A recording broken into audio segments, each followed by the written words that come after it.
Greetings. The episode of 33 North, 96 West that you are about to see or hear is actually the second in a two-part conversation about memory and collective memory and the memory of the landscape. Just wanted to mention that because I'm not saying that you won't enjoy this episode as a standalone, but if you haven't listened to part 1 of episode 18, you may want to skip back and listen to that part first, and then this one, so that you receive the full benefit of the conversation. Okay, here we go. There is I'm going to say, a sort of false sense of safety in perpetuating old patterns and systems and beliefs. So what we're actually doing is we're sort of perpetuating past density when there is another level of safety that is so far greater that is becoming available to us. That is powerful. Yeah. Very powerful, because I was asking myself as you were saying that, okay, so why is that? Why do we interpret and determine that there's safety in that? Because it's familiar and it's what we were taught. So therefore it's become conditioned and programmed. For millennia. And that has become part of our cellular memory. Yeah.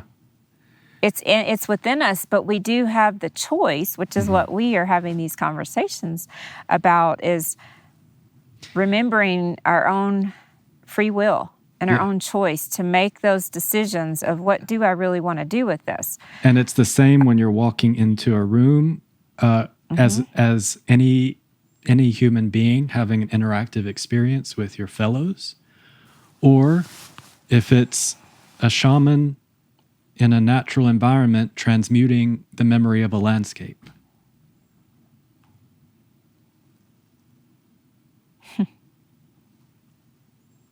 That statement definitely brings up a lot of emotion for me.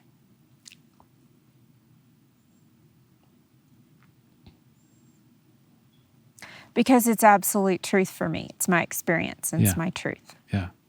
It's not one I often claim verbally, but it is.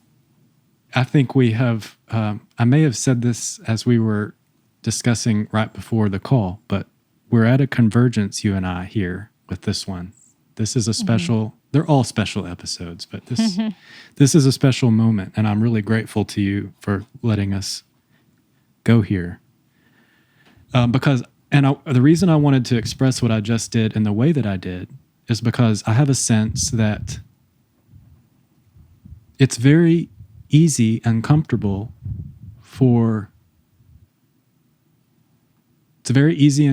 comfortable to write off certain conversations and dynamics that we are sharing about because people don't feel it relates to them. Is that a fair way to say? Yes, absolutely. But this is the fundamental physical and spiritual platform from where we are all operating, either consciously or unconsciously. It just is. Like, there is not a human being alive that doesn't have a spiritual nature. There's not a human being alive that isn't an energy being. And it's sort of the travesty of our age that we would deny this. Jared and I were having a conversation earlier, and I was bringing up some points about my own specific life, but how it relates to humanity and society that connects to what you were just saying. A phrase that I have been saying since I started this particular expedition, but even before that, but it's really come to home a lot more for me, is living simply is simply living. and I want to expand upon what I mean by that, is we have this concept of what it's like to live simple. And many people say, I want to live more simply. I want to purge a lot of my material possessions. That's one example. I want to be in nature more, or I want to travel more, or, whatever it might be that they're aspiring to do that connects to something I've choices I've made and the lifestyle I've created. And the more and more I purged my belongings, yes, the more simple life felt, because I didn't have as much responsibility in a material way. However, the way I'm living, every single aspect of living is there's quite a bit of what's the word I'm looking for? Expending energy. You're expending quite a bit of energy to do any one task. So things that we may take advantage of in our society are seen more and more and more when you're actually living among the elements outdoors 24/7. You literally are needing to be mindful in every moment. For word I don't use a lot, because I don't say this to imprint any fear. It's associated with that, but by most, but for survival. But I don't say that as a means of instilling I'm in fight or flight fear. It's we all have our needs. What are the basics? Preservation of the physical body is a high act. Preservation, yes. And, we need food and water and shelter. Those are important for preservation. I love that. Preservation of the species, preservation of my body. So I'm going to need to be very mindful. If I'm cooking a meal, I need to be mindful, is there any wildlife in the area that I'm going to attract in that could cause harm to me, to my life, not just to my dinner. It's one thing to lose your dinner. It's another thing for you to become, so you just have to be mindful of those things. And I say all that because when I say living simply is simply living, you're so immersed of energy and time with every task you do. To literally cook and prepare a meal with all that's involved in that for me is about 3 hours. And now compare that to the absolute contrast that society can offer us. I can go through a drive-through, get something, eat it really quickly while I'm on the road on the way to my next thing and my next thing and my next thing, not even enjoy the food, not even notice what it tasted like, not even have an appreciation for it. Those are complete opposite contrast. Yeah. And, I mentioned to you earlier, Jared, of course, we consider our ancestors and the generations before us that had even way more to do to be able to have that meal. Yeah. They had to hunt, harvest, prepare, preserve, all of that. So here's where I'm going with this topic, or here's where I'm going with this point, is that the more we are mindful and focused on everyday living and the preservation of our mind, body, and spirit, the less time and energy we're going to have to put towards distractions. So we have so many things that we could focus on that are so distracting to us. And then we find ourselves in a place where we say, okay, now I'm overstimulated, I'm stressed, I'm overwhelmed, all of these things that can happen. Now I need to find all these mechanisms to cope. And it's a perpetual cycle. We just keep going through this cycle when really it's come back to the basics. And you did mention earlier, of course, we all have spirit. We all have this at our disposal. And I do really feel, in some conversations I've had lately with perfect strangers as well as people that I know, is just, I've had these opportunities to have conversations where I can see people have stepped back and witnessed where the changes have happened rather than focusing on where they're not happening. That's powerful. And I want to is share there a an example statement. of that? Yeah, I want to share a statement that was made to me 2 days ago by a colleague, client, student, friend, all of the above, an amazing soul to me, amazing person. Little bit older generation than me, and said, I'm now seeing the younger generations, the children, and how some of them are kind of coming back to an appreciation for the basics and a desire to be more connected to source and creation and the earth and the heavens and all of this, rather than just I'm inside four walls with devices, that I'm focused on 24/7. And the more she talked about it, I said, that is a really beautiful point that you've made. And part of what I see with that is that their parents' generations and their grandparents' generations, more and more of those people have come to, hey, there's a lot to the purity and the honesty and the innocence of these children. They really do have this insight, this intuition, this knowing. And society has done so much to kind of maybe deprogram that not deprogram, to reprogram, I should say, to desensitize that. And I'm seeing more and more encourage that now.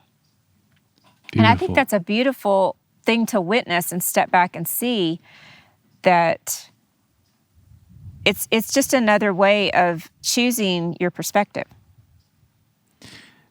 Absolutely. And may we,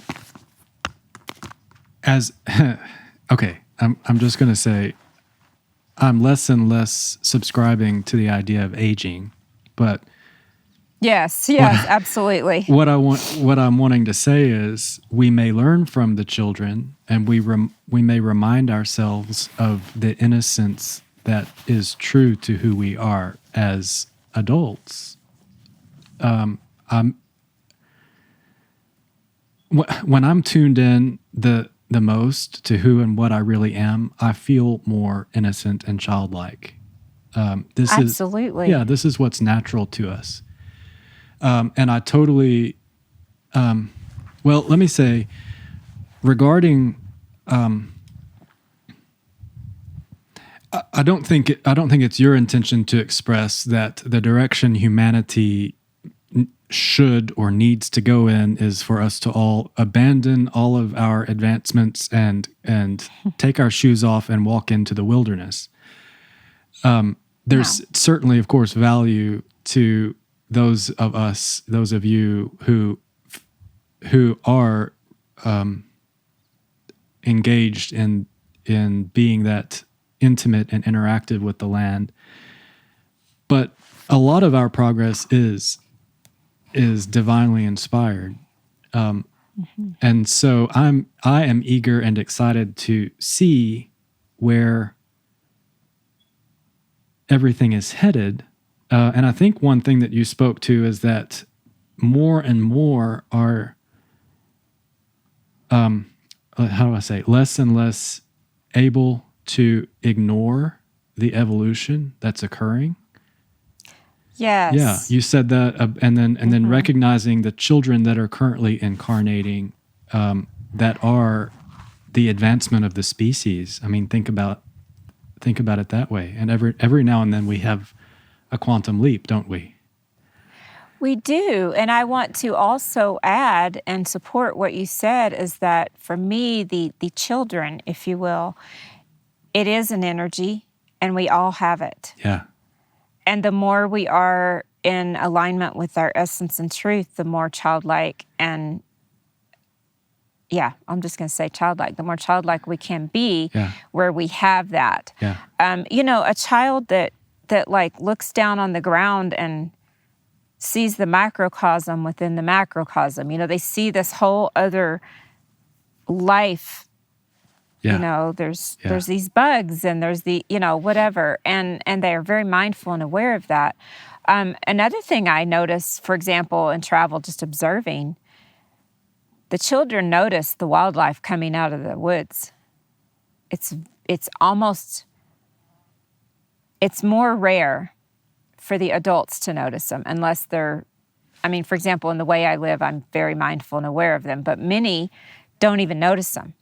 But the children, it's like, oh, there's a deer. Yeah. And they'll approach it or whatever. You know, they don't have that fear and that, and they're not ignoring it. They don't just go inside their home or their camper in this case or whatever. They don't just go inside and close the door and ignore it. So we all, that is exactly what I'm saying. We all are coming more and more into, I say we all,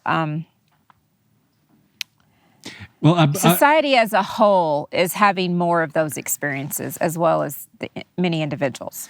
yes, and I would like to, and I'm where you've just landed is the perfect place to where I would like to go next, which is okay. Let me ask or say this way and see if you relate to it. Throughout your spiritual expansion, ascension, awakening process over the years, have you had the experience of stuff that had been in shadow for you kind of coming out into the openness and coming into the light so that you were invited to see it and shine the light on it and release it? Of course, absolutely. And there's not, rather than a specific example, this actually is bringing me to an energy of something I want to share, or maybe almost an invitation or consideration. Even tying back to some previous conversations, is that what I may at once have feared was very much in shadow. Yes, thank you. I didn't have an understanding of it. Yeah. I didn't have a relationship to it other than unknown. Yeah, it was in shadow, Therefore, wasn't it? It was in shadow. Therefore, yes, I label it as dark or bad or wrong or uncomfortable. Mm-hmm. And one thing I've talked about lately to people is that we as a society have decided over eons that, and it's evolved more and more, is that we want our existence to be about comfort. And there's another word I used, and I can't recall right now what it is, but comfort and convenience. That's it. Comfort and convenience. Yeah. So, I want the fast track for everything. And looking at your shadow, I can tell you, is not comfortable. And it's definitely not convenient when it comes at the most inopportune times that you deem inopportune, whether it's on a live broadcast or in a room full of people or whatever. I'm going to ask a really bold, distinctive question right now. Okay. Could you ascend without going through the process of addressing what had been in shadow? No. And a beautiful analogy is watching this amazing butterfly before me flying around. Oh, welcome. Welcome to the conversation, Mr. Butterfly. Exactly. It did not get to that without the full process of metamorphosis. That's beautiful. Okay, yeah. So now I have two more places for sure that we have to go. Okay. And I think that we have gone a little bit to this place before, but this is a perfect moment to revisit it. Is the planet a conscious being? Yes. Yeah. And we're a part of that consciousness. Yes. Can the planet itself experience ascension? The planet itself, separate, even though it's not, I'm going to say separate from humanity Of course, we or have other to say, species, yeah, there is no separation, but right? yeah, Well, I don't. I'm okay. Let me explain my contemplation. Is that another thing I've talked strongly about as of late, that there is no completion or death. There is only transition and transformation. And so the earth is ever evolving and ever transitioning and transforming based off someone's, I'm going to have to say based off someone's definition of ascension, that the answer could be yes or no, depending on their definition of that. Because to me, the word ascension implies moving through and out of something. And I guess I'm contemplating, would that really be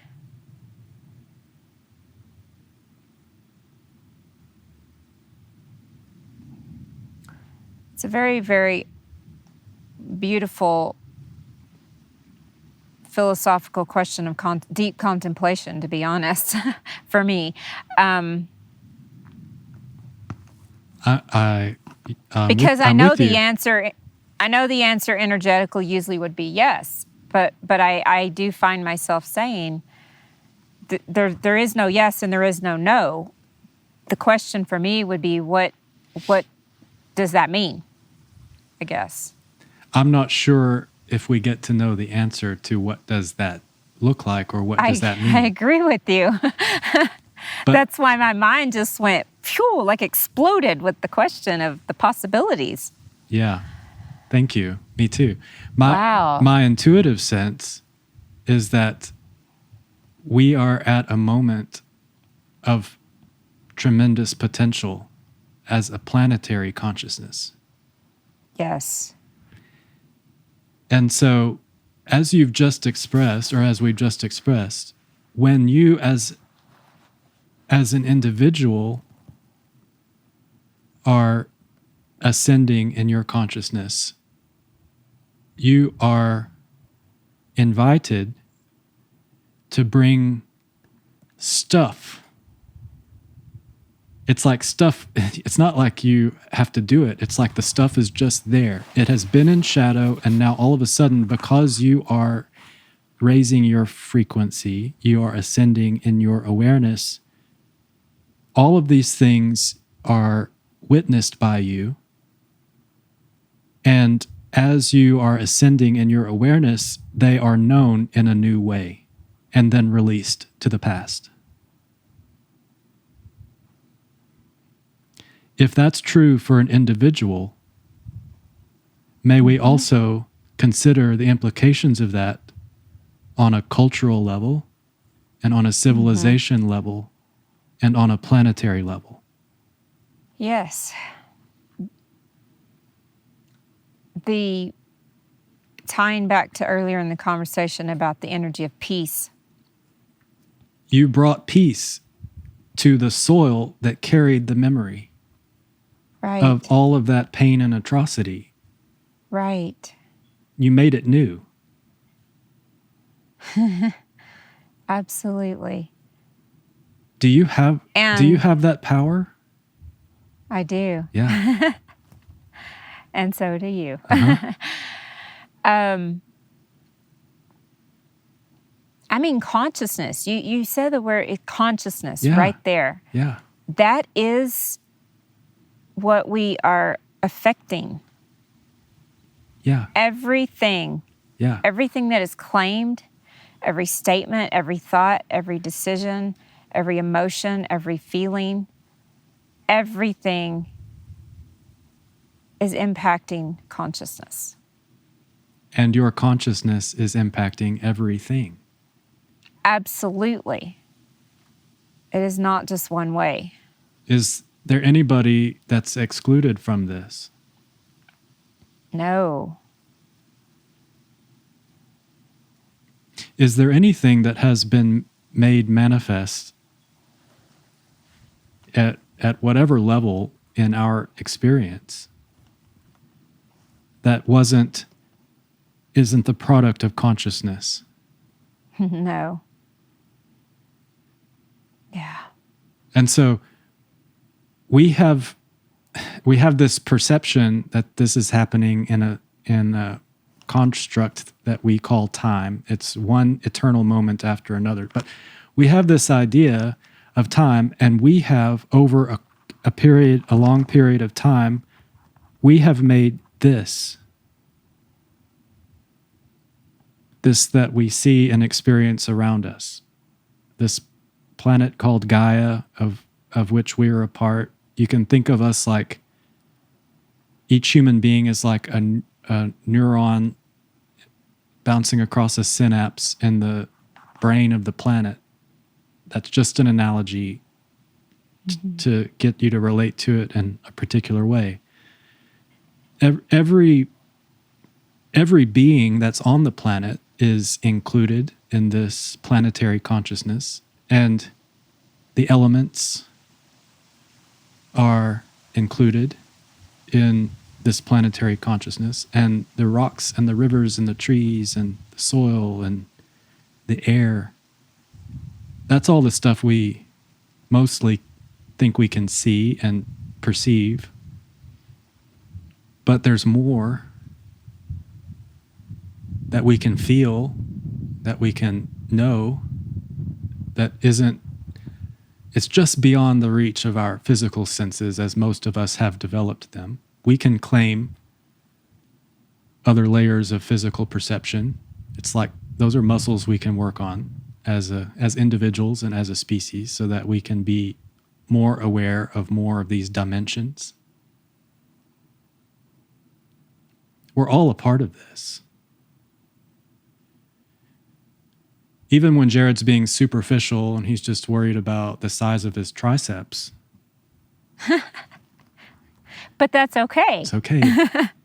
There's nothing there. That actually really, I love when we do that and add in humor, because it actually is leading into kind of what I wanted to, I guess I would extend like something for consideration for those who are listening, is that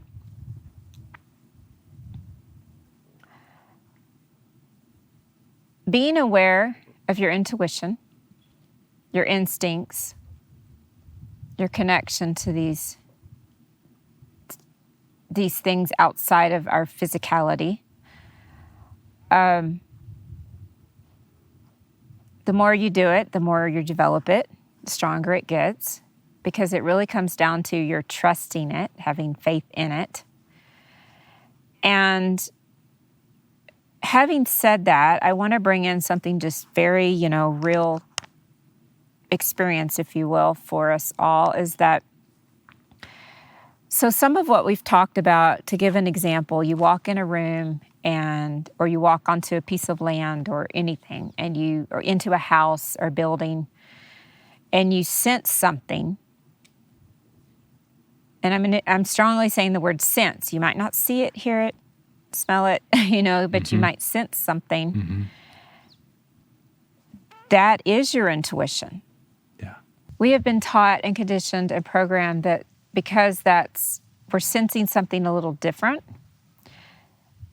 that we're aware of without knowing what that is, perhaps, or even if we do know what that is,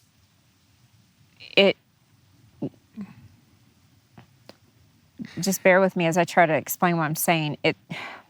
There's so many layers to this. I'm trying to make it simple. I can make it simple.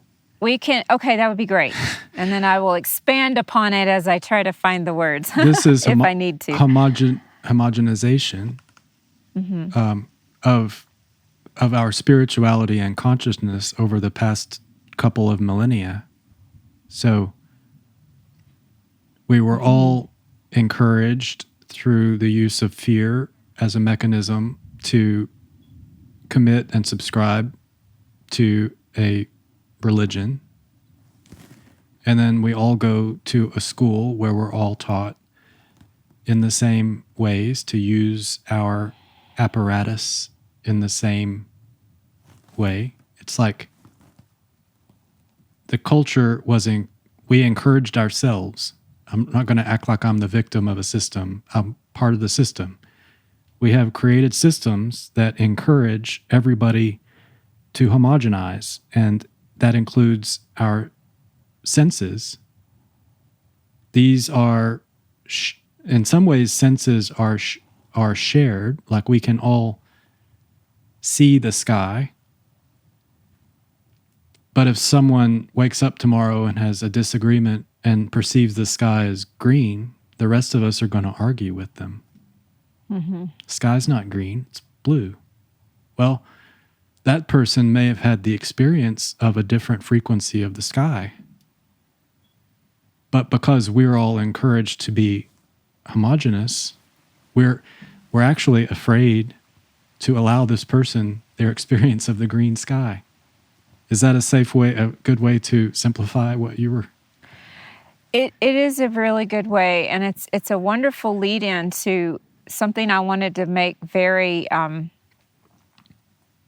3D experience, if you will, that we have is, so through these teachings, we have, because of the teaching to homogenize it, we are taught to fear it if it's different, if it's unknown, if it's unfamiliar. And so we will put up this very clear boundary. We may run from it. Mm-hmm. We may put up a clear boundary and, say, no, this cannot be in my experience. Avoidance, denial.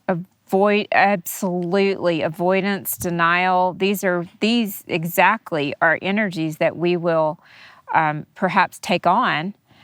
And then we give that momentum, energy and motion. We allow our emotions to control that decision.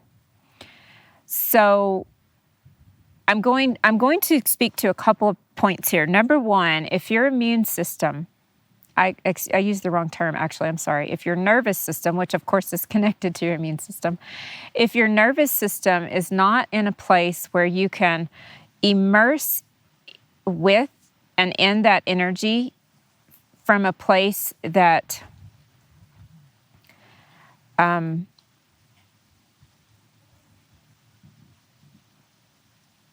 feels, definitely not going to use the word comfortable because it's not going to feel comfortable, but I'll just use the word for right now, safe, because we're going to take this back to, we are here to, what's the word we use? Preservation. If there's something within you that feels like you can't persevere, if you will, by connecting with that energy or being in that energy, of course you have the freedom of choice and the right and the power to remove yourself from that situation or that environment or that relationship or whatever that might be. If your core frequency has been compromised. Okay. And you know that. Yes. That's an excellent addition. So I am leading to something that I kind of want to give an example of, and I'm just trying to kind of find the best way to do it and get the message across. However, the more you step into your own essence, truth, sovereignty, divinity, the source that you are, the aspect of source that you are, the wholeness, the oneness, the more you allow yourself to have those experiences, the more that will grow and expand as well. And I say this because I do recognize and understand that when we are in a state of fear, it is it can be, it's determined as crisis to our immune system. I keep using the wrong word. There's obviously a reason immune system wants to talk to us. Yeah. Nervous system, which, yes, you can't separate the two. If you are not honoring your nervous system, obviously your immune system is going to feel that like you said earlier, Jared, in your actual physical body, in your cells. But my invitation and my consideration for you to think about is, if you say no every time, if you never allow yourself to just grow and expand a little bit in the experience of that, then you aren't able to grow and expand. You aren't able to come into all the possibility that is you, that you are, that already is you. Yeah. It's just you allowing that. And so I'm just going to give a real brief example. I'm not going to give the details because of just honor and respect for anyone else that may be involved in this experience. But kind of more of a hypothetical example is, some people would say, well, why do you go onto these reservation lands? I mean, why would you put yourself into that? Or why do you go onto these lands where maybe there had been a battle or a war? Yeah. Et cetera, et cetera. Why would you make that choice to put yourself in that energetic experience? And if I step back and think on that, well, because I can now. Yeah. So could I always do that? In your No. journey, earlier in your journey, you wouldn't have. Yeah. And I want to give an example, again, without too much detail, because it's definitely not a pleasant example. I had an experience on some very sacred lands a few days ago, and I first felt it in my physical body, very extreme pain. Then I got the vision of what the experience was. This, again, is memory and imprints within the land. So I then saw it. I was given the vision of what happened. I could hear it. I could smell it, etc. Because once one of my intuitive abilities comes online, if you will, they all come in. It's very fast for me. And I declared out loud what it was. So I recognized it. And then I immediately was doing work to clear it. Mm-hmm. And part of that meant, okay, I'm going to slightly move myself from this particular location. In other words, I did not pack up my whole camp and get in my vehicle and drive miles and miles away and run from it. But I did move myself from the immediate proximity and said, okay. And I did the work, and this had been already coming for a while. I'd already made some grids. I'd already been doing work for a few days, actually, myself and my husband, that we weren't really, we're not always aware of really how it's impacting things, but doing it. And I mean, within 5 minutes, I was completely fine. Mm-hmm. I have the memory of that. I didn't forget it, nor did I forget the historical moment that created that imprint. But I honored it, I recognized it, and then I put my own intentions and energy into the land. And I share that to say, could I have always done that? Would there have been enough time? I would have packed up and said, we're out of here in 5 minutes. Yeah. I'm running as fast as I can. Yes. Yeah. Absolutely. And so I say that because I don't ever want somebody to put themselves in a harmful situation. But I also invite you, regardless of what it's about. It could literally be about, just think about this. It's something we could all relate to. There's a particular place you go, and there's a person there whose energy you just don't click with. This could be anywhere in your life. It could be a relationship that you're more involved in. It could be, I see this person at this store or whatever. You just don't click with them. You do have the choice whether to be a part of that or whether to remove yourself. And you need to honor and recognize where you are and respect it. Yes. At the same time, you can grow and expand from that and say, you know what, next time I'm going to go in and I'm going to give them a big smile and ask them how their day is, and I'm going to really listen. Well, and also going back to the initial interaction, your honoring of your own intuition and impulse and your decision or in your discernment to remove yourself doesn't require that you flow any negative energy in that environment or to or at that person. Absolutely. It's not about them, actually. Yeah. Absolutely right. Yeah, exactly. Yeah. So, And just coming to know that is a huge, huge, powerful step in honoring yourself yeah. and others. I want to Because go ahead. I could have perpetuated what I experienced and, shared it with 10 people. Oh my gosh, you're not going to believe what I experienced. It's, and I mean, I could have done that. Yeah. That could have been one of the choices I made. And I could have, what I'm doing, tying back to what we shared earlier, is I just added even more of that imprint into that soil, into that land, into that area. Exactly. I just added more. That again ties back to when I said earlier, I was repeating history. I get to repeat history or I get to make a different choice. Mm-hmm. So Yeah. I'd like to ask another question right along these lines. Okay. Many of us have an understanding of the phenomenon of karma and dharma. When you and I had the series of conversations about the universal principles, we spoke about cause and effect. There's this suggestion that this realm is an environment for our soul to have experiences so that we transcend and include and grow and learn and evolve as an individuated spark of the Creator. You with me so far? Yes. So as we have experiences, there's this sort of cause and effect divine justice mechanism in place.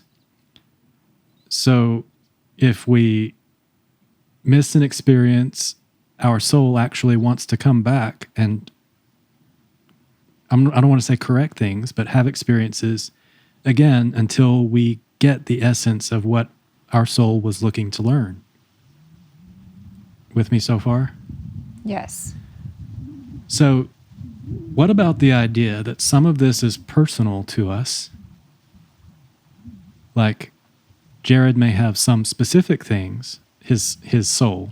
I don't want to say Jared the personality. I want to say my soul may have come here with some ideas of themes and experiences that were likely to occur for me to know myself through.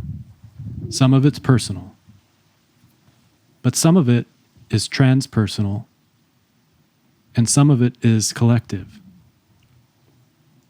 So, doesn't a culture experience this?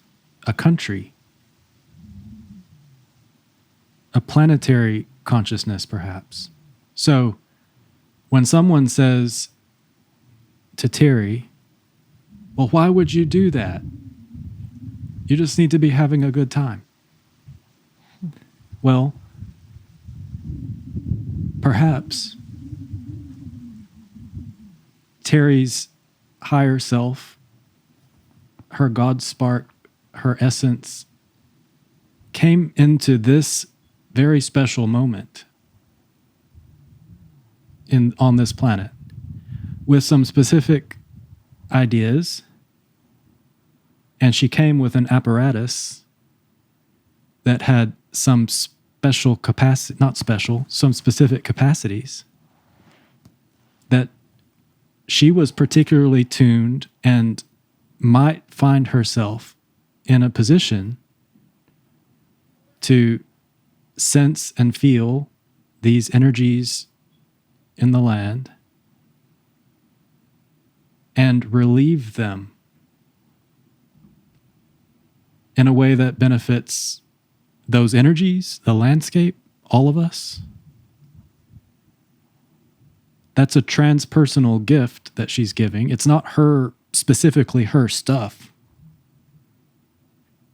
But as she has expanded in her awareness and ascended in her consciousness, she finds herself able to intuitively do this.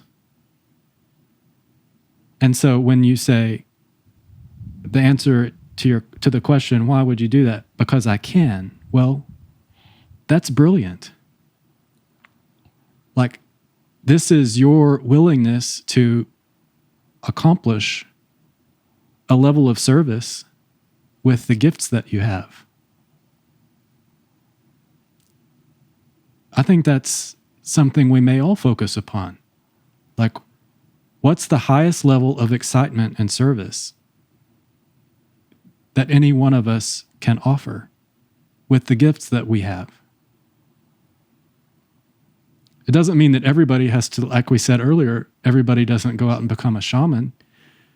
But if you're really good at particular things, you've brought these aptitudes in with you, or maybe or maybe cultivated them throughout the experience, your life experience here and now.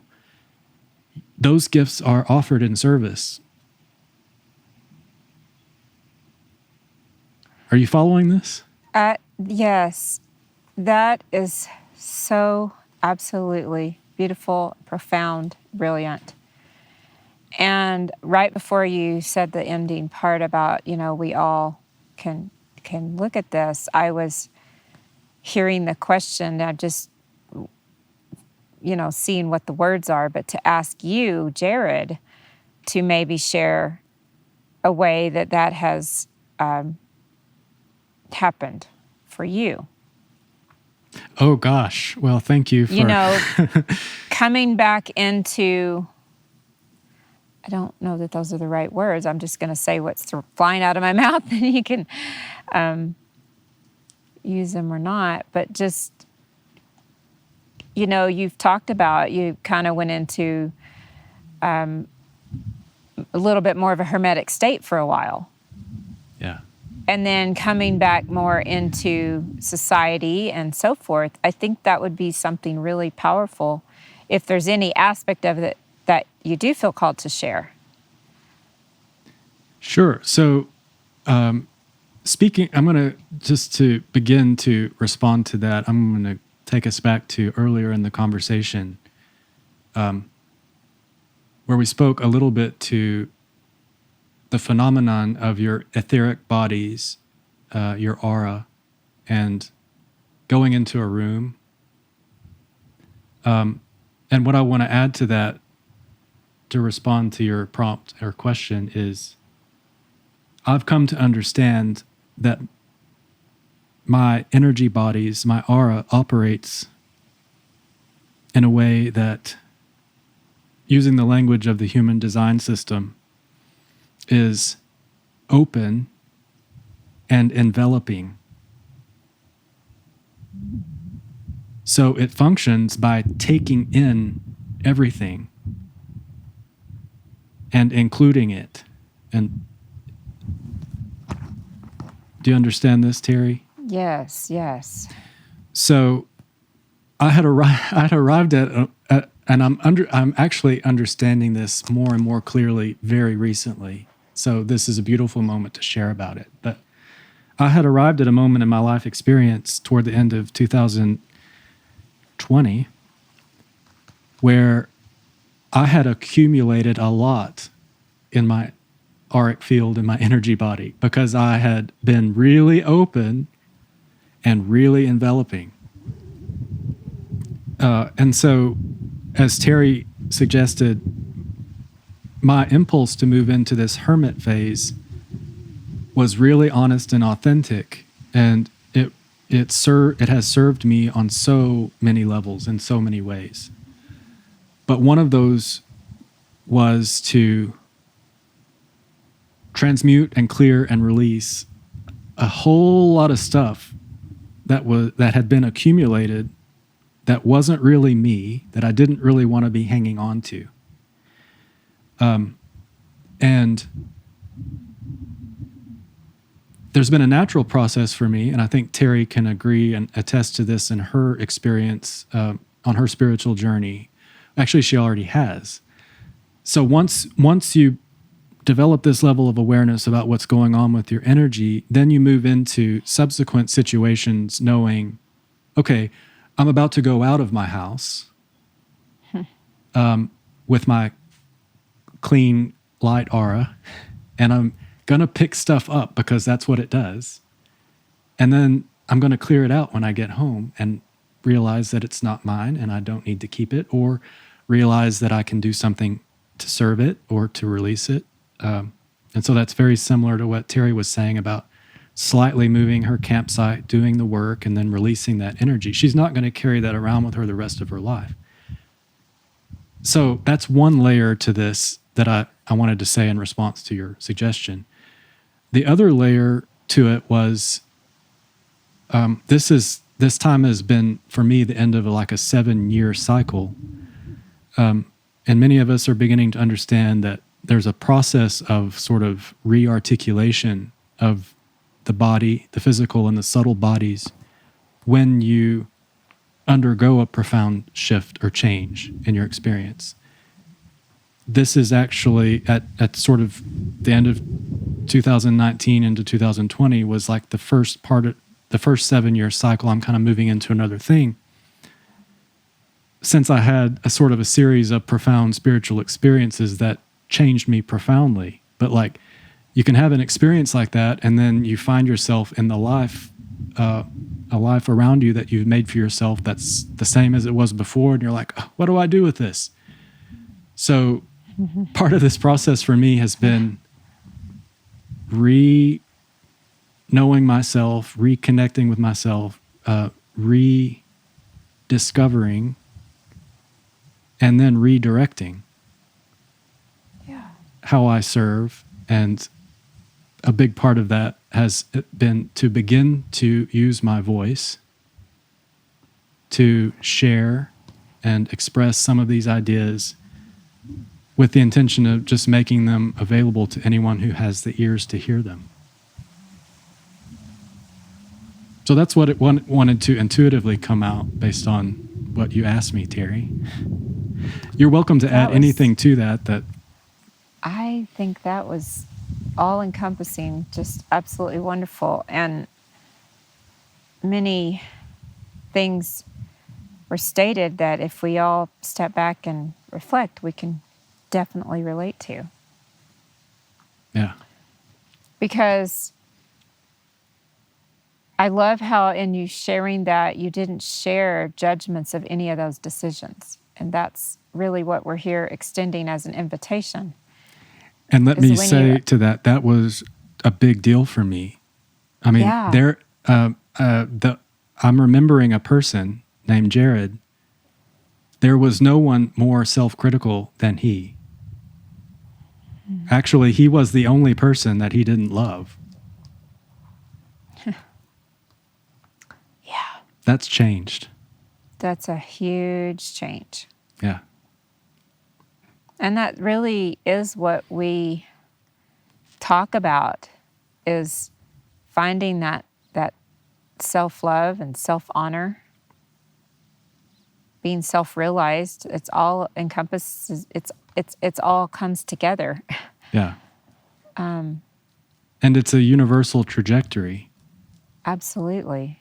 So in this lifetime or the next or the next or the next, like we're speaking in terms of the soul's evolution, but everyone at one point or another goes through these transitions. Yes. Absolutely. And there's terms, we can call it awakening. We can call it our ascension path. We can call it, some people even call it, I've had a complete breakdown, or a midlife crisis, or, you hear these terms out there, but really it's all about coming back to yourself. Yeah. And it's having a judgment of it or a label to it that causes any identifications that make us uncomfortable or make us feel less than or unworthy. Okay, let me just do this for a moment in response to that. Can you imagine a culture where a mental breakdown and a spiritual awakening is celebrated? I can imagine it because that is what many of these ancient civilizations you referred to did. Thank you. I can imagine it. I can't say, I have fully lived it in my memory, in my conscious awareness. But yes, but that's a really good question for people. Think about that. If these ancient civilizations can build these, and I'm not, without alluding to any specifics or theories, but be a part of, in whatever way, shape, or form, these, as you referred to earlier, these massive sacred temples that in our minds are impossible. I mean, it just gives you a perspective. And they line them up with the stars and with the sun and with the moon and with the seasons and with the cycles. It all is connected. And they sang to the crystals. Yeah. And they programmed the water with memory. Yeah. Wow. And I do. I'm sometimes called to sing to different elements or to chant with them or just say a phrase or a prayer or whatever. And I don't question it. I do what I'm feeling to do, and I don't judge it. I mean, don't get me wrong. If I say I record it and play it back, it's very easy to say, oh, that's ridiculous. I wouldn't share that with anybody. It's our in nature to want to do that, but we're serving. And whether that's something you do alone in solitude by yourself, it doesn't have to be shared. No. But what is to be shared will move through you. Yeah. Yeah. Why are we sharing? I'm going to start by answering that I'm going to deviate a little bit and say the question that I'm going to answer would be, how am I sharing, or how am I able to share? And I'm going to say, because I got out of my own way. That feels like the first part of the answer to that, is I got out of my own way of, as much as I can, still human, and I don't judge that. But yes, like today, the last time I wore makeup was when we did our last podcast. I mean, it was like, I don't remember how to do this. How do I do this? I wanted to do it. I chose to do it. I didn't do it because I felt I had to. I wanted to do it. It just brings a certain energy for me that prepares me. But had I decided I wasn't going to do that, that's okay too. I've got to get out of my way of how am I going to be perceived or received? What are going to people think? I'm not sure if I said that correctly. What are people going to think? Or that's huge and powerful. So taking that is the why am I sharing? Well, the why is because it moves through me as me. I really feel that Source moves through me as me, and I have completely committed to and accepted that. And when I say completely, it doesn't mean a completion. It does not mean that I have arrived at a place that I can markedly tell you what that is. I just know that in my journey, that's how I'm serving. I'm serving my purpose by allowing what moves me and inspires me. And when I say moves me, you know what I mean. If you've ever heard me talk, I am so passionate about what moves through me. And there's a reason for that. It's to be shared. So whether it gives you inspiration, consideration of thought in your own, applying it to your own life, your own experiences, whether it empowers you to step into the divine wholeness that you are, your essence, your individual essence, and what you bring as an aspect of Source. Any of those or all of those, even if it just gives you a new way to phrase or think of something that may have held you in limitation. That's the why.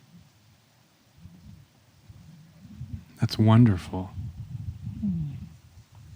Thank you for the question. Oh, you're welcome. Do I have to answer? That's up to you. I feel something moving. I think it's a really simple answer, actually. I'm sharing because I love.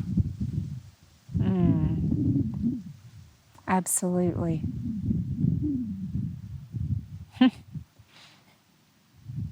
Thank you for that answer and for sharing it, because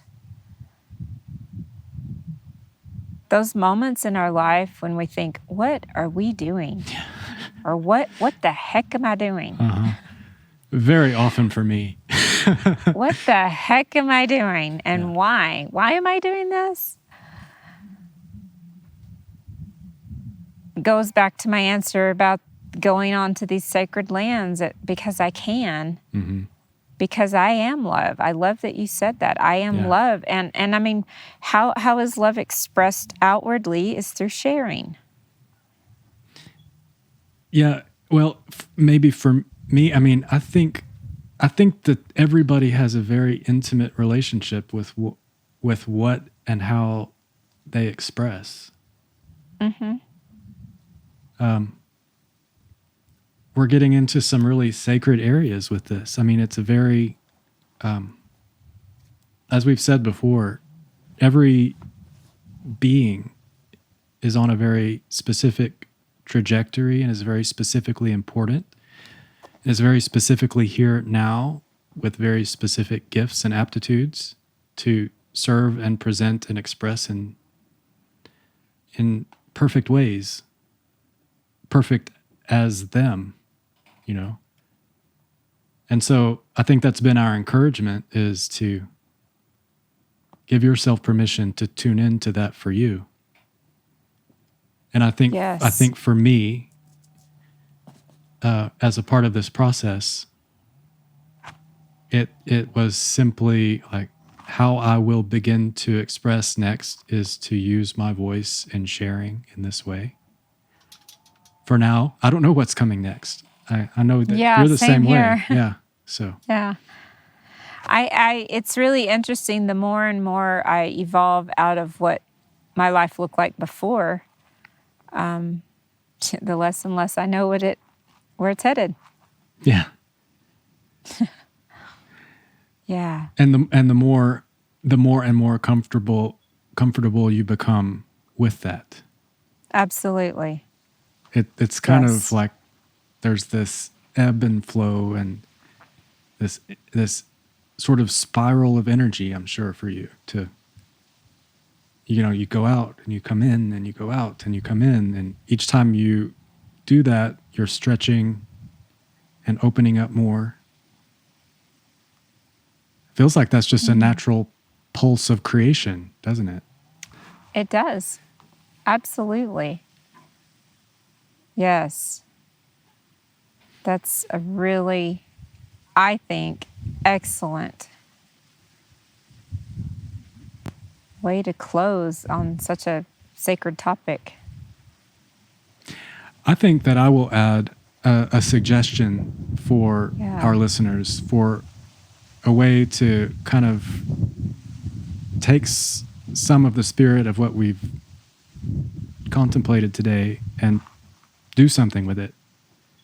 Yes. Consider this idea, which is, as much as you are able to, spend like 15 minutes or so with the first light of day each morning. So if you can, actually go out and watch the sunrise. Put your feet in the dirt when you do it, and just spend a few minutes with the sun every morning, if you can. Make that a practice. See what happens in your consciousness.